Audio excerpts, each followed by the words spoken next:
We all know what happened 2 nights ago. The Cleveland Browns not only beat, but they whooped the Pittsburgh Squealers on Sunday Night Football and primetime TV and wildcard weekend. The team that was supposed to have absolutely no chance to win at Heinz Field. The team that had lost 17 consecutive matchups. The team that Steelers fans said was going to lose by 30 points because they could barely beat their JV team. Steelers fans, it's time to accept the L.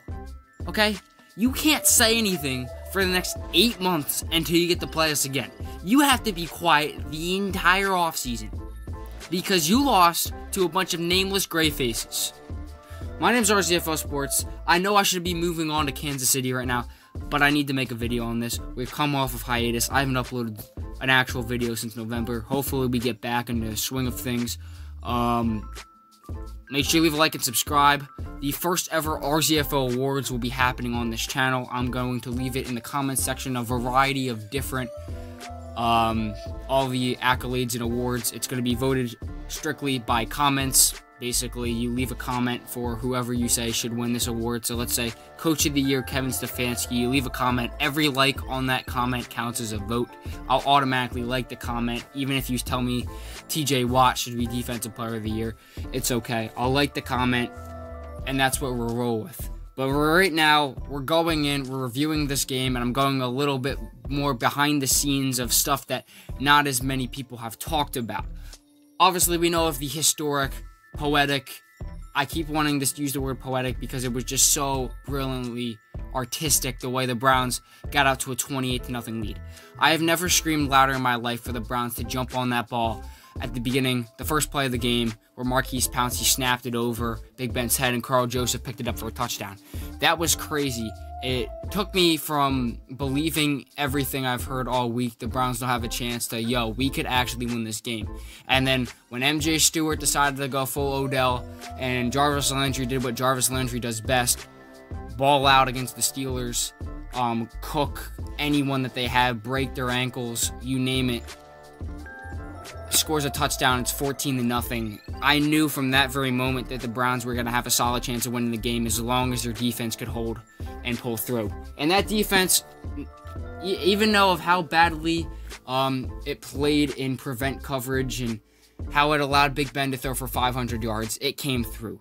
4 interceptions was remarkable. This isn't Mason Rudolph you're picking off 4 times. This is Big Ben you're picking off 4 times. Again, it was poetic justice for all of the years, all of the cruel losses the Browns have taken against the Steelers. It all was from that moment. But I want to talk about, as I said before, the behind-the-scenes stuff. We know, obviously, the 2 Kareem Hunt touchdowns, the Nick Chubb 40-yard screen, and then the drive that put it away, the Sione Takitaki clutch pick. But going on behind the scenes, we're going to my favorite website, Next Gen Stats. First things first, I just want to talk about the offensive line. They were impeccable. Next Gen Stats attributed 0 total pressures on 34 Baker Mayfield dropbacks. That's insane. Pro Football Focus gave the amazing, unstoppable, impeccable Pittsburgh Steelers pass rush 2 pressures. 2 total pressures allowed by this Browns offensive line. Without Joe Bitonio, without Bill Callahan, without Stefanski. Wow. It was amazing. And this stat right here shows you everything. Average separation from the quarterback.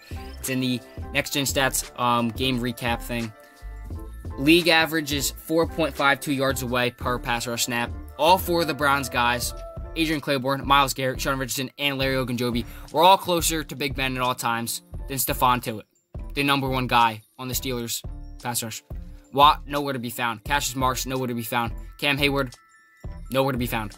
Cam Hayward, I was going to make a video about Browns playoff guide, and I was going to say Cam Hayward was going to eat whoever the Browns threw at guard for breakfast. And Michael Dunn turned it on me, and he decided to eat him for dinner like it was a Golden Corral buffet, and then Blake Hance finished him off like dessert. It was insane. The Steelers were nowhere near Baker Mayfield. Baker Mayfield was getting the ball out of his hands as fast as he did all season.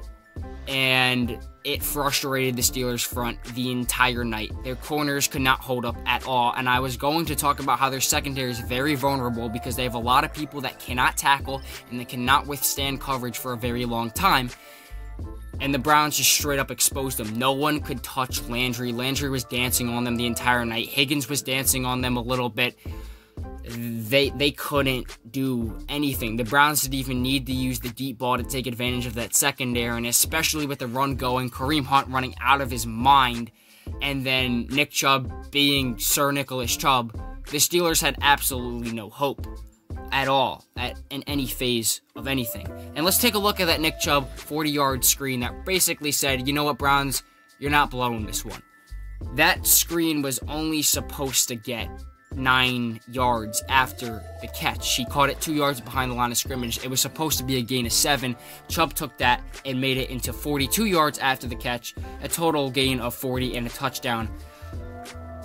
He's just Nick Chubb. That was the highest yak over expectation from the entire day, and Jarvis Landry's was number 2. Chubb had a top speed of 19.88 miles per hour on that run. It just shows you that the Browns were running away with that game. The Steelers could not do anything to stop anything the Browns threw their way. That was one heck of a play call by Alex Van Pelt. And I'm amazed at what this Browns team was able to do. In the trenches, the line, although they weren't able to get home, they forced some pressures. Carl Joseph had a very nice pressure that forced that MJ Stewart pick. And I don't really care about the 500 yards of garbage time fluff. This Browns secondary played atrocious in the second half. They were in prevent for most of it. They could not cover anything. But I expected that. No Denzel Ward in the secondary. That's what's going to happen. For the Browns to beat the Chiefs, they're going to need Ward. They're going to need Terrence Mitchell to have his best game of the year. And they're going to need whoever that number 3 corner is, whether it's Kevin Johnson being back or if it's MJ Stewart, to really step up and play a good game. They're not going to have that hard of an assignment, obviously. You need someone to go ahead. And I feel like the Chiefs are a beatable team. They're not invincible. I don't expect the Browns to win, but it's not off the table. I'm not going to sit here and tell you the Browns are going to the Super Bowl, but I'll believe it in my heart that there's a chance that they win this game, and there's a chance they advance and win the AFC Championship game, and there's a chance that they make the Super Bowl. It's not likely. It's probably like 1%, but I believe it could happen, and I'm going to stay believing as a Browns fan because the Browns are supposed to have absolutely no shot at beating the Steelers. Baker Mayfield, 3rd highest Pro Football Focus grade of the entire week out of everyone with a grade of 90. He played one heck of a game, and even though he didn't have to make any insane throws, his decision-making was amazing. That's why he's only thrown 1 pick since week 8. He's been doing this for a long time now, and this is a franchise quarterback. 3 touchdowns, would have had 4 if Hooper caught that one at the end. And this was just 1 win. I just had to go over it. Thank you guys for watching. Not the longest video in the world. I kind of rambled for a little bit.